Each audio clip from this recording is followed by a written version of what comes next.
जय श्री कृष्ण। आप सभी का स्वागत है श्रीमद् भागवत गीता में। आज हम श्रवण करेंगे श्रीमद् भागवत गीता का 18वां अध्याय। इस अध्याय में मोक्ष संन्यास योग का वर्णन है। भागवत गीता का यह अंतिम अध्याय सबसे लंबा है क्योंकि इसमें कई विषयों की व्याख्या की गई है। इसकी शुरुआत अर्जुन द्वारा श्री कृष्ण से त्याग की शिक्षा देने और इन दो संस्कृत शब्दों संन्यास कर्मों का त्याग और त्याग इच्छाओं का त्याग के बीच अंतर समझाने के अनुरोध से होती है, क्योंकि दोनों मूल शब्दों से आते हैं जिनका अर्थ है त्याग करना। सन्यासी वह है जिसने साधना आध्यात्मिक अनुशासन का अभ्यास करने के लिए पारिवारिक और सामाजिक जीवन का त्याग कर दिया है, और त्यागी वह है जो अपने कर्मों के फल की स्वार्थी इच्छा के बिना कार्य करता है। हालांकि श्री कृष्ण एक अन्य प्रकार के त्याग की सलाह देते हैं। वे घोषणा करते हैं कि व्यक्ति को कभी भी कर्तव्य, बलिदान, दान, तपस्या आदि के निर्धारित कार्यों का त्याग नहीं करना चाहिए, क्योंकि ये सबसे बुद्धिमान आत्माओं की भी शुद्धि से सहायता करते हैं। व्यक्ति को फलों की आसक्ति के बिना केवल कर्तव्य के रूप में कार्य करना चाहिए। श्री कृष्ण अर्जुन को कर्म में योगदान देने वाले 5 कारकों, कर्म के 3 घटकों और कर्म को प्रेरित करने वाले 3 कारकों का विस्तृत विश्लेषण देते हैं। वह इनमें से प्रत्येक कारक का वर्णन 3 गुणों के संबंध में करते हैं। वह घोषणा करते हैं कि जो लोग स्वयं को अपने कार्यों का एकमात्र कारण मानते हैं वे अज्ञानी हैं। हालांकि अपनी शुद्धि बुद्धि के कारण प्रबुद्ध व्यक्ति स्वयं को अपने कार्यों का कर्ता या भोक्ता मानते हैं। वे परिणामों से सदैव विरक्त रहते हैं। इस प्रकार वे अपने कार्यों की कार्मिक प्रतिक्रियाओं से मुक्त रहते हैं। इसके बाद श्री कृष्ण व्यक्तियों के उद्देश्यों और कार्यों में अंतर के कारणों की व्याख्या करते हैं। वे 3 गुणों या प्रकृति के तरीकों के आधार पर ज्ञान के प्रकार, कर्मों के प्रकार और कर्ताओं के श्रेणियों का वर्णन करते हैं। फिर वे बुद्धि, संकल्प या दृढ़ इच्छा शक्ति और खुशी के लिए एक समान विश्लेषण देते हैं। इस अध्याय में आगे श्री कृष्ण उन लोगों के गुणों का विस्तार से वर्णन करते हैं जिन्होंने आध्यात्मिकता में पूर्णता प्राप्त कर ली है और ब्रह्म को प्राप्त कर लिया है। वे आगे कहते हैं कि ये सिद्ध योगी भी ब्रह्म साक्षात्कार को पूर्ण करने के लिए भक्ति में लीन होना दिव्य समझते हैं। इस प्रकार वे निष्कर्ष निकालते हैं कि केवल प्रेम पूर्ण भक्ति के माध्यम से ही कोई व्यक्ति परम दिव्य व्यक्तित्व के रहस्यों को जान सकता है। फिर वे अर्जुन को याद दिलाते हैं कि भगवान सभी जीवित प्राणियों के हृदय में निवास करते हैं और उनके कर्मों के अनुसार उनकी गति को निर्देशित करते हैं। हमें उनकी शरण लेनी चाहिए, उनका चिंतन करना चाहिए, अपने सभी कार्यों को उन्हें समर्पित करना चाहिए और उन्हें अपना अंतिम लक्ष्य बनाना चाहिए। तब उनकी कृपा से हम सभी कठिनाइयों और बाधाओं को आसानी से पार कर लेंगे।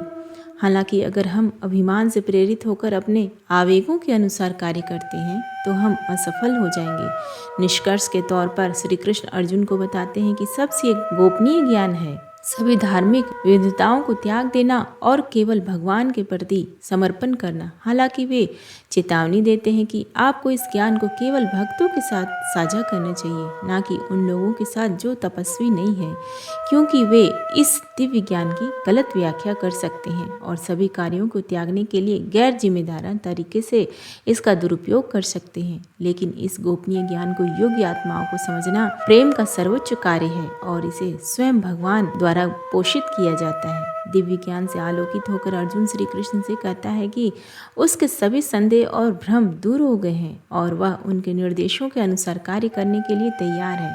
संजय, जो अंधे राजा धृतराष्ट्र को श्री कृष्ण और अर्जुन के बीच इस पवित्र संवाद को सुना रहा है, आश्चर्यचकित है और उसके रोंगटे खड़े हो गए हैं।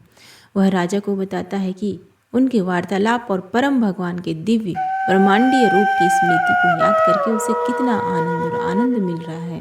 वह भगवद गीता भगवान का दिव्य गीत का समापन इस गहन घोषणा के साथ करता है कि विजय, अक्षाई, ऐश्वर्य, संप्रभुता हमेशा भगवान और उनके शुद्ध भक्त के पक्ष में रहेगी और परम सत्य का प्रकाश झूठ और अधर्म के अंधकार को हरा देगा। अर्जुन ने कहा, हे महाबाहु कृष्ण, मैं संन्यास कर्मों का त्याग और त्याग कर्मों के फल की इच्छा का त्याग का स्वरूप जानना चाहता हूँ। हे ऋषिकेश, हे केशनी सुदन, मैं इन दोनों के बीच का अंतर भी जानना चाहता हूँ। भगवान ने कहा, कामना से प्रेरित होकर कर्मों का त्याग करना ही विद्वान लोग संन्यास कहते हैं।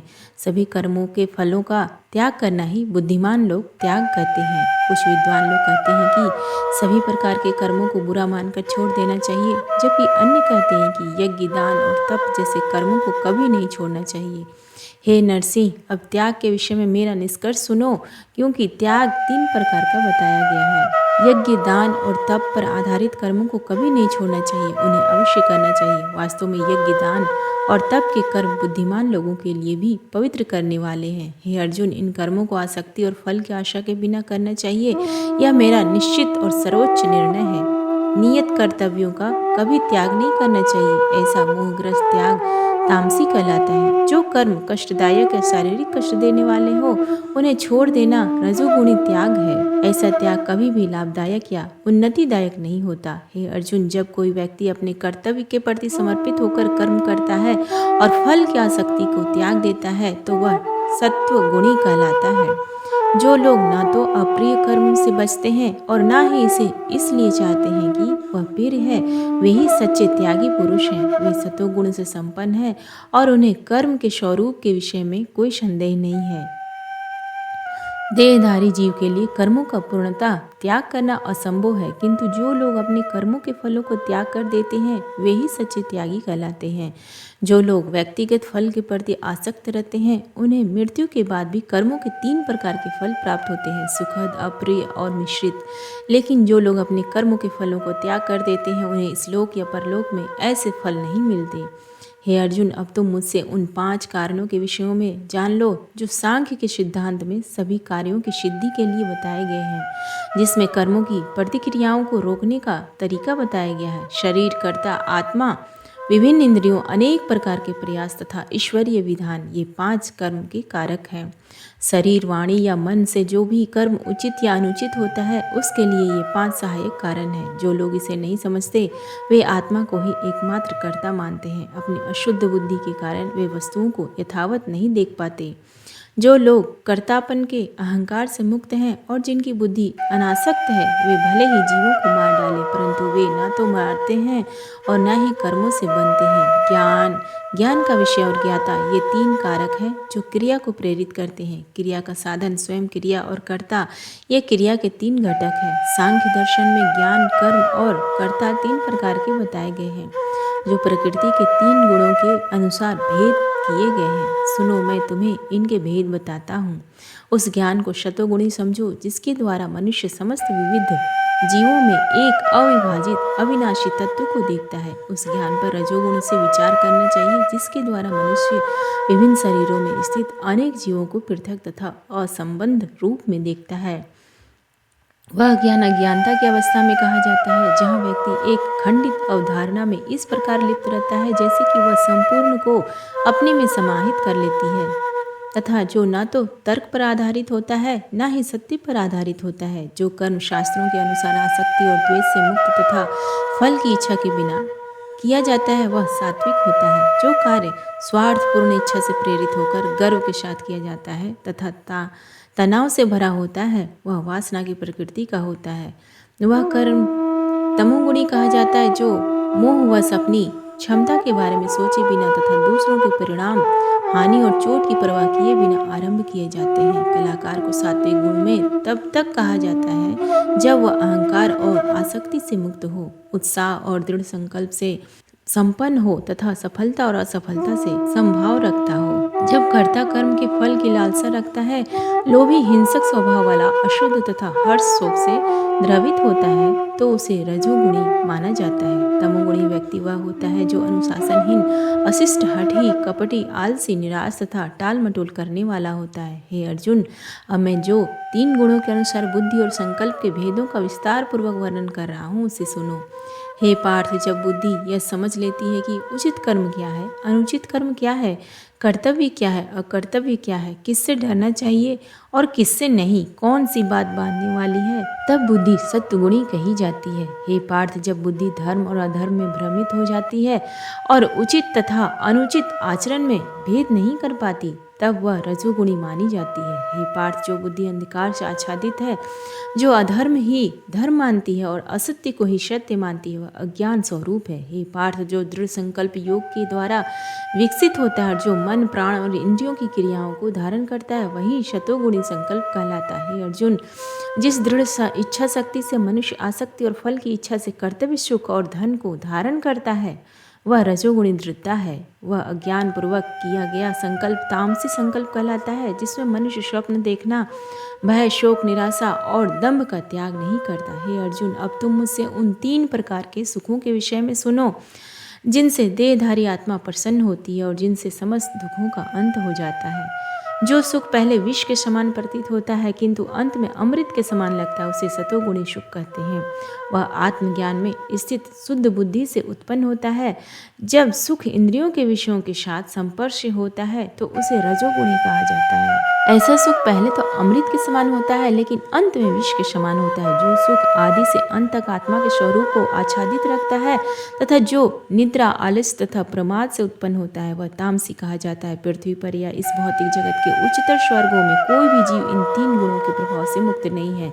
ब्राह्मण, क्षत्रिय, वैश्य और शूद्रों के कर्तव्य उनके गुणों के अनुसार जन्म के आधार पर नहीं वितरित किए जाते हैं। शांति, संयम, तपस्या, पवित्रता, धैर्य, सत्यनिष्ठा, ज्ञान, बुद्धि और परलोक में विश्वास, ये ब्राह्मणों के कर्म के स्वाभाविक गुण हैं। वीरता, बल, धैर्य, शस्त्र, कौशल, युद्ध से पीछे न हटने का संकल्प, दान में उदारता तथा नेतृत्व क्षमता, ये क्षत्रियों के स्वाभाविक कर्म गुण हैं। कृषि, दुग्ध उत्पादन, वाणिज्य वैश्यों के गुणों वाले लोगों के लिए स्वाभाविक कार्य है। काम के माध्यम से सेवा करना शूद्रों के गुणों वाले लोगों के लिए स्वाभाविक कर्तव्य है। अपने जन्मजात गुणों से उत्पन्न कर्तव्यों का पालन करके मनुष्य पूर्णता प्राप्त कर सकता है। अब मुझसे सुनो कि किस प्रकार मनुष्य अपने निर्धारित कर्तव्यों का पालन करके पूर्ण बन सकता है। अपना स्वाभाविक कर्म करते हुए मनुष्य उस सृष्टिकर्ता की पूजा करता है जिससे अभी जीव उत्पन्न हुए हैं और जिसे संपूर्ण ब्रह्मांड व्याप्त है। ऐसे कर्म करने से मनुष्य सरलता से सिद्धि प्राप्त कर लेता है।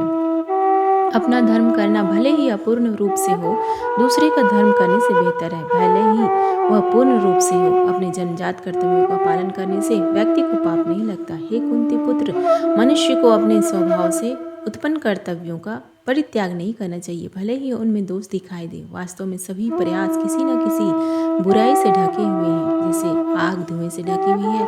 जिनकी बुद्धि सर्वत्र अनासक्त है, जिन्होंने मन को वश में कर लिया है तथा जो त्याग के अभ्यास द्वारा इच्छाओं से मुक्त हो गए हैं, वे कर्मों से मुक्ति की सर्वोच्च सिद्धि को प्राप्त करते हैं। हे अर्जुन, तुम मुझसे संक्षेप में सुनो और मैं तुम्हें बताऊंगा कि जो मनुष्य सिद्धि कर्मों का निरोध प्राप्त कर चुका है, वह किस प्रकार दिव्य ज्ञान में स्थित होकर ब्रह्म को प्राप्त कर सकता है। जब व्यक्ति की बुद्धि शुद्ध हो जाती है और वह इंद्रियों को दृढ़ता से वश में कर लेता है, शब्द और इंद्रियों के अन्य विषयों का त्याग कर देता है, राग द्वेष को त्याग कर देता है, तब वह ब्रह्म को प्राप्त करने के योग्य हो जाता है। ऐसा व्यक्ति एकांत में रहना पसंद करता है, हल्का भोजन करता है, शरीर, मन और वाणी को नियंत्रित करता है, हमेशा ध्यान में लगा रहता है और वैराग्य का अभ्यास करता है। अहंकार, हिंसा, अहंकार, इच्छा, संपत्ति के स्वामित्व और स्वार्थ से मुक्त ऐसा व्यक्ति शांतचित्त होकर ब्रह्म से मिलन अर्थात ब्रह्म के रूप में परम सत्य की प्राप्ति के योग्य होता है। दिव्य ब्रह्म साक्षात्कार में स्थित हुआ मनुष्य मन से शांत हो जाता है, ना शोक करता है, ना कामना करता है। समस्त जीवों के प्रति